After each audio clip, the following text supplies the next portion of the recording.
ஐயா, அப்ப ஒரு பொதுவா உங்களுடைய இப்படி வாழ்க்கை எடுத்துக்கோங்க, அதாவது பிரைமரியான விஷயம்னு சொன்னீங்க இல்லைங்கய்யா? ஆமா.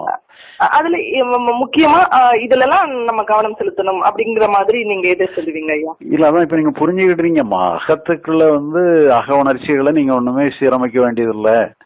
அக உணர்ச்சி அது சுதந்திரமா தான் விட்டுறணும், அதுல குற்றம் கண்டுபிடிக்கவே கூடாது, எல்லாமே இறைவனுடைய அம்சம், இறைவனுடைய செயல் நீட்டு சொல்லி உங்களுடைய மனோ இயக்கத்தை நீங்க முழு மனதோட ஏற்றுக்கிடணும்.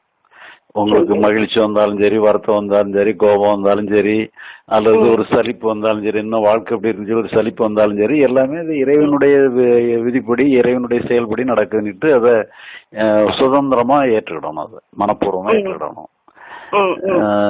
இது ஏற்றுக்கிடணும்னுட்டு நீங்க ஒரு அண்டர்ஸ்டாண்டிங் வந்தா தான் ஏற்றுக்கிட முடியும், இல்லன்னா ஏற்றுக்கிட மாட்டாங்க. ஒரு சராசரி மனிதனுக்கு அது எப்படி கஷ்டத்தை எப்படி ஏற்றுக்கிட முடியும்? மகிழ்ச்சி வேணா ஏற்றுக்கிடுறேன், கோபத்தை ஏற்றுக்கிடுறேன், கஷ்டத்தை ஏற்றுக்கிட முடியுமா, பயத்தை ஏற்றுக்கிட முடியுமாம்பாங்க. அப்போ அதை நம்ம ஒரு சரியான ஒரு அண்டர்ஸ்டாண்டிங் வந்தவங்களால தான் தங்களுடைய மன உணர்ச்சிகளை மனப்பூர்வமா முழு மனசோட ஏற்றுக்கிட முடியும். அதனால அதான் அந்த இதை புரிஞ்சுக்கிடணும், நீங்க அதை புரிஞ்சுக்கிடணும். பிறகு அப்படியே ஏற்றுக்கிற ஒரே ஒரு வேலை மட்டும்தான் நமக்கு இருக்கு. பிறகு லிபரேஷன் எல்லாம் தானா நடக்கும். நீங்க ஏற்றுக்கிட்டீங்கன்னா லிபரேஷன் தான் நீங்க கூப்பிட வேண்டியது இல்லை, அது தானாவே நடக்கும். அதனால அதை பத்தி வேலை இல்லை. இங்க உங்களுடைய மனசை நீங்க ஏற்றுக்கிடணுங்கிற ஒரே ஒரு சின்ன வேலை மட்டும்தான் இருக்கு. ஆனா இது இந்த சின்ன வேலை தான். சின்ன வேலைன்னு சொன்னா இதுதான் பெரிய வேலையும் இதுதான். இத நீங்க நல்லா புரிஞ்சுக்கிட்டா மட்டும்தான் இந்த வேலையை நீங்க செய்ய முடியும். சரியா புரியலன்னா செய்ய முடியாது. அதனால இதை மட்டும் சரியா புரிஞ்சுக்கிட்டா போதும். அதை புரிஞ்சுக்கிட்டாங்கன்னு சொன்னா அந்த வேலை நடக்கும். ஞானம்ன்றது இதுதான், இதுக்கு மீறி வேற எதுவும் இல்லைங்கிறது தானுங்க? ஆமா, அதாவது ஞானம் சொன்னா உங்களுடைய இயலாமே தெரிஞ்சுக்கிடுறோம். நம்ம நம்மளை சரி பண்ணவே முடியாது, நம்முடைய மனோ இயக்கத்தை சரி பண்ண முடியாதுன்னு தெரிஞ்சுக்கிடுறது ஞானம். அப்ப நீங்க அப்படி சரி பண்ண முடியாதுன்னு தெரியும் போது அதனுடைய இயக்கத்துல நீங்க குறுக்க நிக்கிறது இல்ல. அப்ப அந்த இயக்கம் அதுவா இயங்குது. அப்ப அதுவா இயங்குறது லிபரேஷன் சொல்றோம். அப்ப மனது எப்பவுமே அதுவா தான் இயங்குது. அது ஒரு காலமும் நாம அதை இயக்குறது இல்ல, அதுவா தான் இயங்கிட்டு இருக்கு. ஆனா என்னதோ நம்ம இயக்கலாம், நம்மளால முடியும், நம்ம அதை கொஞ்சம் அமைச்சுக்கிடலாம்னு சொல்லி நம்ம தேவையில்லாம அதுக்குள்ள பூந்து சில தேவையில்லாத விளையாட்டுகளை பண்ணிடுறோம். அது பண்ணாம விட்டுறணுங்கிறத நம்ம நல்லா புரிஞ்சுக்கிடணும். புரிஞ்சுக்கிட்டோம்னு சொன்னா அது சுதந்திரமா விட்டுறோம்.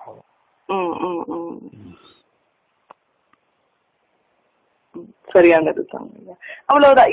இது போல வாழ்க்கை எளிமையா அமைச்சுக்கிட்டா போதும், அவ்வளவுதான்ற மாதிரி. ஆமா, இது எளிமைன்னு சொல்லி சொல்றோம். உண்மையிலே இது எளிமையான வாழ்க்கைன்னு சொல்ல முடியாது. இது ஒரு கிட்டத்தட்ட ஒரு புனிதமான வாழ்க்கையாவும் மாறிடுது. எளிமையான வாழ்க்கை மட்டும் இல்லாம உயர்ந்த வாழ்க்கையாவும் மாறிடுது. கண்டிப்பா, நிச்சயமா அது புரிஞ்சுக்க முடியுதுங்க. ஏன்னா பல போராட்டத்துல பண்ணி எதையும் செய்ய முடியாத எல்லா முயற்சியும் பண்ணி பார்த்த பிறகுதான் இப்ப நீங்க சொல்ற நிலையை அடைய முடியுதுங்க. இவ்வளவு முயற்சி பண்ணி நம்மளால முடியாதது இப்ப ஒண்ணுமே இல்லைன்னு வரும்போதுதான், அந்த நிராயுதமா நிக்கும் போதுதான் இப்ப நீங்க சொல்றது, அப்பதான் அந்த மென்டாலிட்டி வரும். அப்பதான் நீங்க சொன்னது ரொம்ப சரி. ரொம்ப பெரிய வேலையும் இதுதான், ரொம்ப சின்ன வேலையும் இதுதான். சரியா? அப்ப இது தனிப்பட்ட முறையில ஒரு மனிதனுடைய இது எப்படி வச்சுக்கலாங்க. இப்ப இதுல இறைவனுடைய பங்கு இதெல்லாம் என்னங்க? இதெல்லாம் எப்படி புரிஞ்சுக்கிறதுங்க? இறைவன்கிறது எல்லாமும் சேர்ந்ததுதான் இறைவன். இறைவனுக்கு தனியா ஒரு ரோல் கொடுக்கணும்னு அவசியம் இல்ல, அத்தனையும் சேர்ந்ததுதான் இறைவன்கிறது தான்.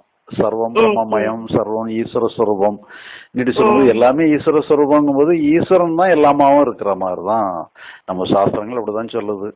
ஈஸ்வரன் எல்லாமாவும் இருக்கிறதுமே ஈஸ்வரன் தான். ஈஸ்வரனே பல ரூபத்துல இருந்து செயல்பட்டு இருக்காருலதான்.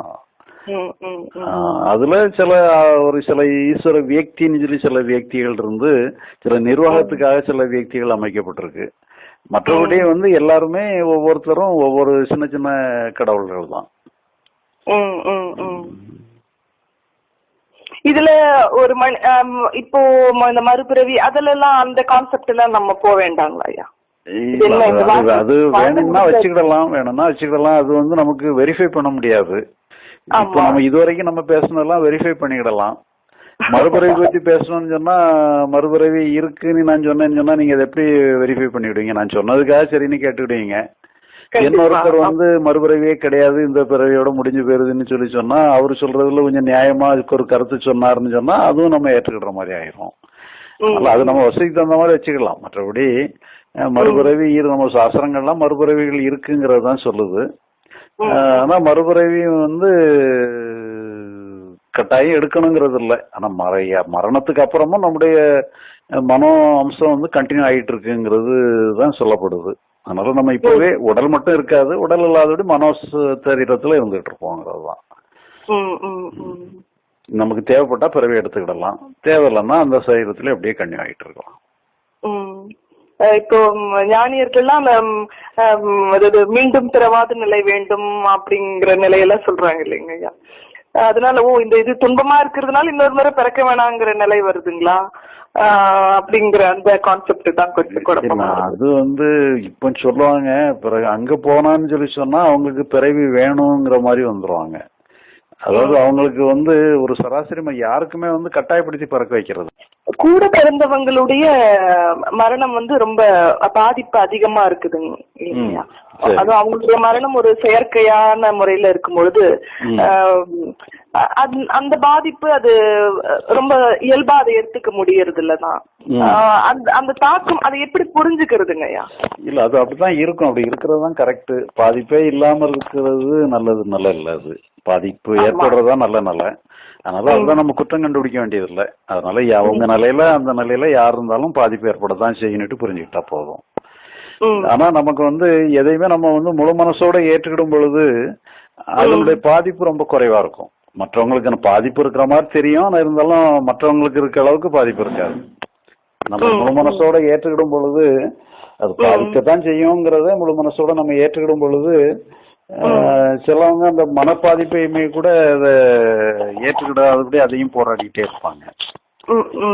அந்த தனக்குத்தானே போராடிக்கிட்டே இருப்பாங்க.